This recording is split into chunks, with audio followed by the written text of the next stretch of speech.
Bonjour, je m'appelle Jean-Paul, je suis responsable opérationnel de compte chez AS International et aujourd'hui je vais vous parler d'agilité.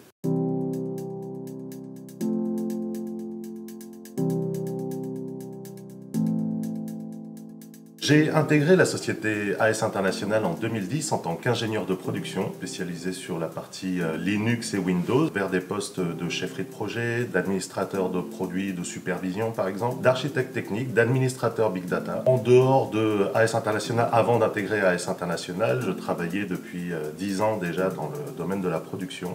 Mon évolution chez AS m'a conduit vers des postes de management et aujourd'hui je gère un forfait d'experts qui travaillent sur du big data, du cloud, du DevOps et tout ça en méthode agile.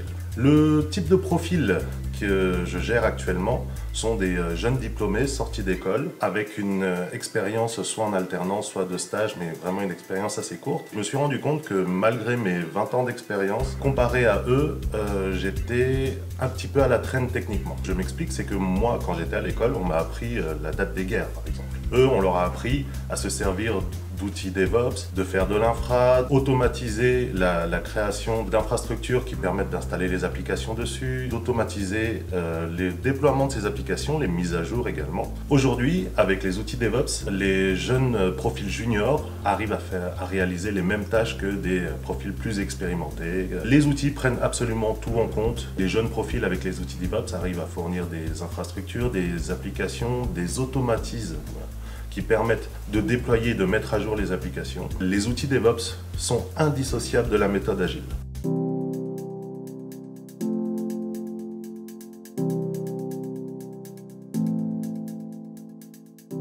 Pour bien comprendre la méthode agile, je vais vous expliquer en fait comment on gérait des projets dans le domaine de l'IT avant que cette méthode agile ne se répande et devienne populaire. La méthode ITIL a été créée dans les années 80 en Angleterre. Elle a été créée pour une raison particulière, c'est que c'est l'invasion des Malouines, pour faire un petit peu d'histoire.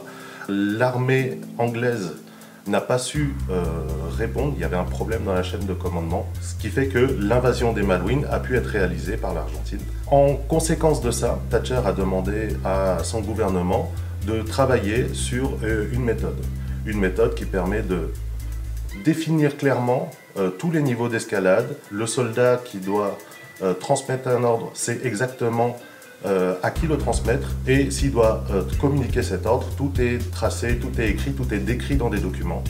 La méthode ITIL consiste à tracer absolument toutes les actions que l'on fait, là si on parle sur l'exemple de l'informatique, en production. À quelle heure est arrivé l'incident, à quelle heure il a été pris en charge, à quelle heure on a réalisé les actions, à quelle heure on a communiqué, à quelle heure on a escaladé ou transféré vers une équipe plus compétente. Toutes ces mesures, toutes ces traces nous permettent de mettre en place des mesures qu'on appelle des KPI, des indicateurs, qui nous permettront, une fois qu'on aura rassemblé et travaillé sur ces mesures, de voir où se trouvent les points d'amélioration. On met énormément de traces pour pouvoir voir où se situerait un problème potentiellement. Peut-être que le process est trop long, peut-être que la personne n'a pas été assez réactive ou qu'elle a traité trop de demandes en même temps. Donc elle n'avait matériellement pas le temps de traiter toutes les demandes dans le délai imparti. Donc ça veut dire que la personne, typiquement, a un plan d'action qui serait possible. Ça veut dire qu'une personne tout seul ne suffit pas, il faut augmenter l'équipe, faire grossir l'équipe pour qu'il y ait 2 personnes pour traiter ce type de ticket. De cette pratique, donc, qui a l'avantage d'avoir mis de l'ordre dans le chaos, on va dire, elle a le mérite d'exister et d'avoir mis en place des normes qui sont universelles. Dans n'importe quelle production informatique, on retrouvera ces pratiques ITIL.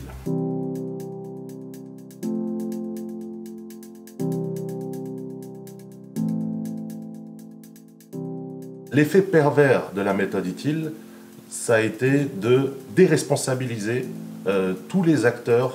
Je m'explique.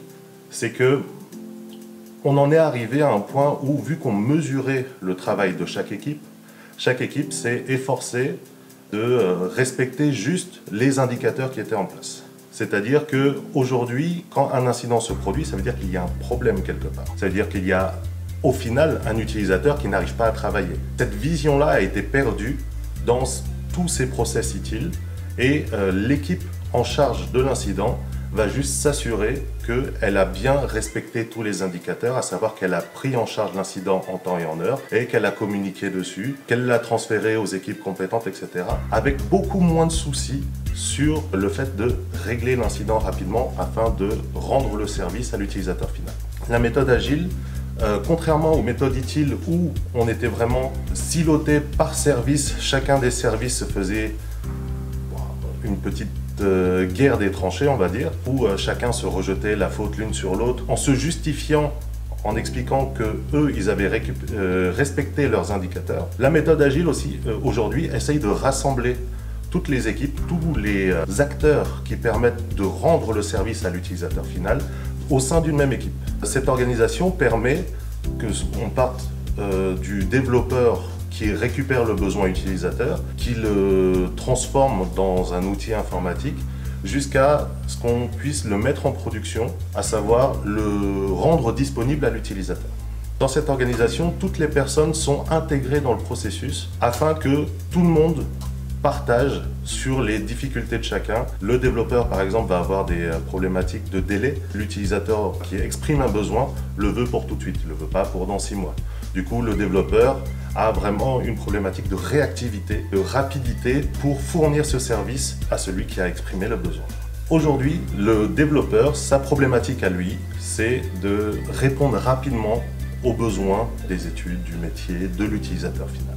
La problématique des personnes de production, ça va être de faire en sorte qu'on mette en production quelque chose qui a été testé, quelque chose de fiable, qui ne va pas générer beaucoup d'activités incidents. Du coup, la partie vraiment production va se soucier du respect des normes, de la maintenabilité, alors que le développeur, lui, va surtout s'axer sur le fait que le service soit rendu rapidement. Ces deux visions, il n'y en a pas une bonne, une mauvaise. Par contre, ces deux visions exigent des contraintes. Le process ITIL était vraiment un gros irritant pour les développeurs.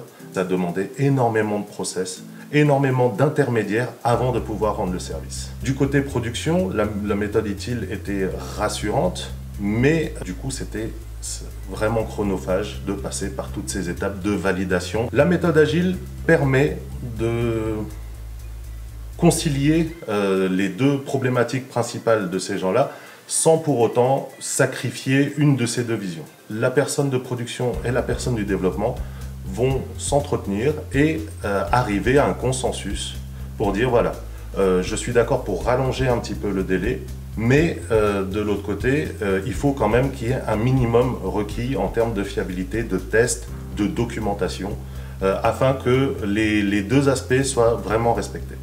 Aujourd'hui, l'agilité est vraiment difficile à mettre en place chez les clients d'AS International. AS International est principalement implanté chez des clients qu'on appelle grands comptes. Typiquement, ce sont toutes les sociétés qui composent le CAC 40. Ces sociétés travaillent depuis 30 ans, 40 ans sur des méthodes ITIL. C'est-à-dire que toute leur organisation, toute la culture d'entreprise a été vraiment définie aux alentours de ces principes-là. Aujourd'hui, nous arrivons avec une méthode agile que nous essayons d'implémenter chez nos clients et nous heurtons à un mur, nous heurtons à des frictions, à des tensions avec nos clients parce que ça leur demande énormément d'efforts pour effectuer cette transformation. Chez AS International en tout cas, nous essayons d'adapter cette méthode agile pour que la transformation se fasse le plus en douceur possible chez nos clients. La méthode agile, comme définie dans les bouquins de Scrum ou de n'importe quelle autre méthode agile, on essaye de l'implémenter brut de fonderie chez nos clients. On est sûr d'avoir des oppositions de la part des équipes techniques, de la part des managers, de la part même de la direction de nos clients. Ça ne se passera pas bien. Il faut vraiment acculturer, je dirais même évangéliser les personnes de la société pour leur faire comprendre le bénéfice que ça va leur apporter. L'être humain n'aime pas le changement. Si on arrive et on leur dit voilà, il faut absolument tout changer, les personnes peuvent le prendre comme étant vous êtes en train de me dire que ça fait 30 ans que je travaille n'importe comment. C'est absolument pas ça le message, c'est que on cherche vraiment à faire évoluer. Notre force, c'est qu'on connaît très bien nos clients, ça fait longtemps qu'on est implémenté chez eux, on sait jusqu'où ils peuvent aller et on va les amener progressivement vers des méthodes agiles en mettant en place les mêmes indicateurs qu'on pouvait retrouver en ITIL pour qu'ils puissent mesurer la progression de l'efficacité, de la rapidité de livraison des nouvelles fonctionnalités, sans pour autant que ça ait augmenté leur taux d'incident ou leur taux d'indisponibilité des applications. On le fait de manière progressive par étapes. On a des exemples chez nos clients qui, contractuellement, par rapport au fait qu'ils travaillent avec des marchés publics ou un type de contrat vraiment spécifique, ils ne peuvent pas implémenter 100% de la méthode agile chez eux, même s'ils ont été convaincus par notre travail.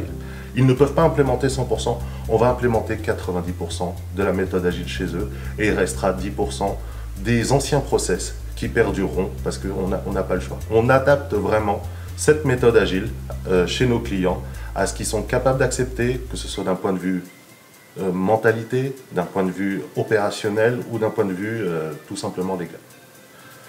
Voilà. Merci d'avoir regardé cette vidéo. Si le contenu vous a intéressé, je vous invite à vous abonner à notre chaîne YouTube ou pour plus d'informations, vous pouvez vous connecter au site asinter-group.com.